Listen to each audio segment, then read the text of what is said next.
अस्सलाम वालेकुम वरहमतुल्लाहि वबरकातुहू। आप देख रहे हैं यूट्यूब चैनल आवाज़ पाकिस्तान। मैं हूं आपका होस्ट, आपका दोस्त साइबुल हसन। आज हम बात करने जा रहे हैं ऑडियो लीक्स पे। मैं किसी स्पेसिफिक ऑडियो लीक पे बात नहीं कर रहा, ना कोई ऑडियो लीक्स शेयर कर रहा हूँ आपके साथ। मैं ओवरऑल जितनी भी ऑडियो लीक्स अभी तक आ चुकी हैं और उसमें कैसे-कैसे हमारे सियासतदानों के, हमारे पॉलिटिशियंस के बयानात कहाँ से कहाँ पहुँच गए हैं, वो चीज़ें मैं आपके साथ ज़रा शेयर करना चाहता हूँ।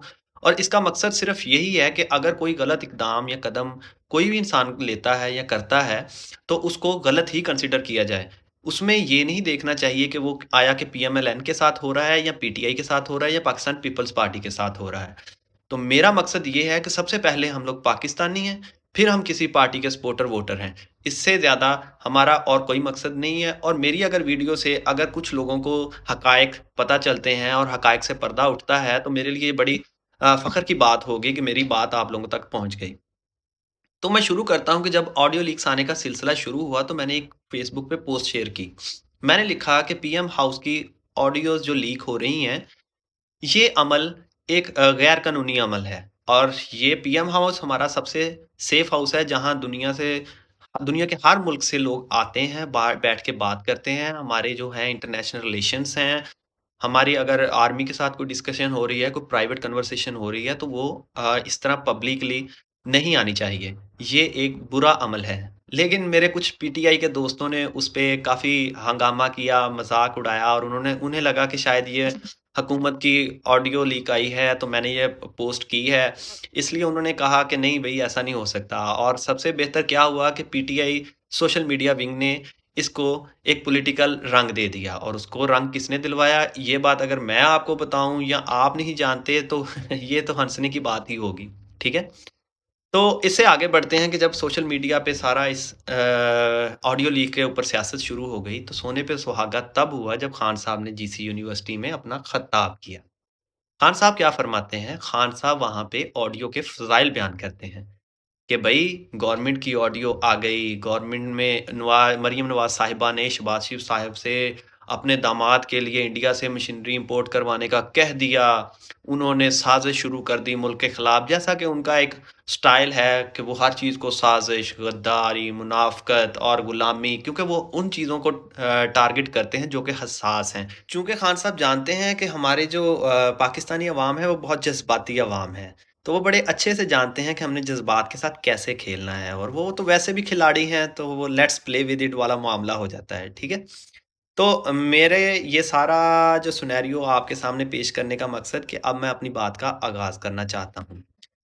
खान साहब ने अपने जीसी यूनिवर्सिटी में उस ऑडियो के लीक्स के सारे फ़ज़ाइल बयान किए, उसके ऊपर अपनी पॉलिटिक्स करना शुरू की, उसको अपनी पॉलिटिक्स का एक नया बयानिया बनाना शुरू किया और सोशल मीडिया पे तरह-तरह की पोस्ट्स, कमेंट्स और जितना वो गवर्नमेंट को रगड़ सकते थे, उन्होंने रगड़ा इस ऑडियो लीक्स के मामले में। और खान साहब के पास चूँकि मुवक्किल भी हैं, तो माशाल्लाह उन्होंने फिर बताया हमें कि आने वाली जो ऑडियो है, उसमें हमें क्या-क्या सुनने को मिल सकता है।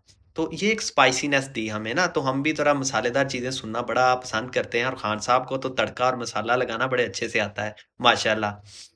तो हुआ क्या कि उनके मुवक्किलों ने आके बताया, खान साहब आने वाली वीडियो में इलेक्शन कमिश्नर के साथ मरीम नवाज़ ये बात मियाँ नवाज़ शरीफ साहब से कर रही हैं कि जी इलेक्शन कमिश्नर को कैसे कहकर हमने इमरान खान को नाअहल करवाना है। तो मैं आज भी इस बात पे आप लोगों के साथ 100% श्योरिटी के साथ बात ये कह सकता हूँ कि अगर कल को ऐसी ऑडियो आ भी जाती है, तो जैसे आप और मैं आपस में बैठ के अपना-अपना पर्सपेक्टिव दे रहे होते हैं, अपने व्यूज़ शेयर कर रहे होते हैं कि जी ये एक ऐसा केस है, जिसके बारे में खान साहब इस पे नाअहल हो जाएँगे। तो अगर वो अपने वालिद के साथ बात कर भी रही होंगी, तो वो ऐसे बात कर रही होंगी कि वो व्यूज़ शेयर कर रही होंगी कि ये केस ही ऐसा है कि खान साहब इस पे नाअहल हो जाएँगे।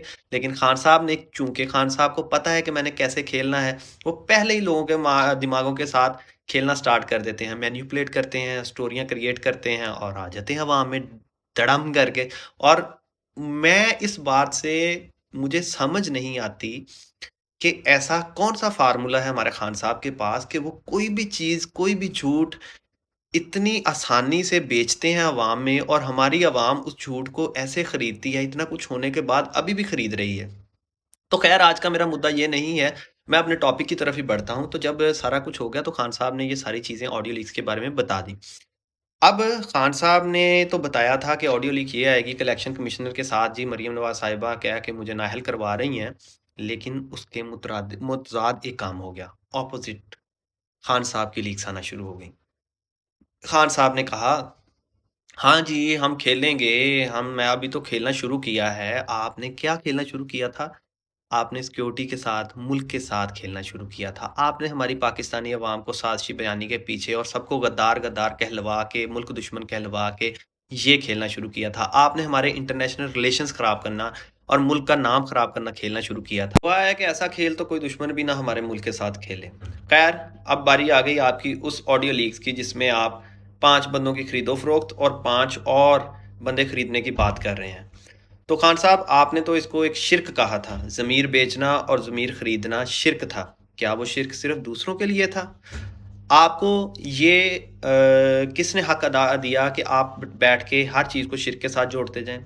आप कोई अल्लामा हैं, आप कोई कारी हैं, आप कोई पीर हैं, आप कोई आलम हैं, आप नहीं हैं। जनाब आपने तो सारी उम्र वेस्टर्न कल्चर्स में ज़िंदगी गुज़ारी है, आपकी सारी उम्र वेस्टर्न में गुज़री है। आप तो खुद कहते हैं कि जी इन मगरबी कल्चर को मुझसे ज़्यादा कोई नहीं जानता। खान साहब आपसे ज़्यादा तो कोई किसी चीज़ को भी नहीं जानता, क्योंकि सारा इल्म तो अल्लाह ने आपको दे दिया है, हम ठहरे बेवकूफ़ लोग, ठीक है?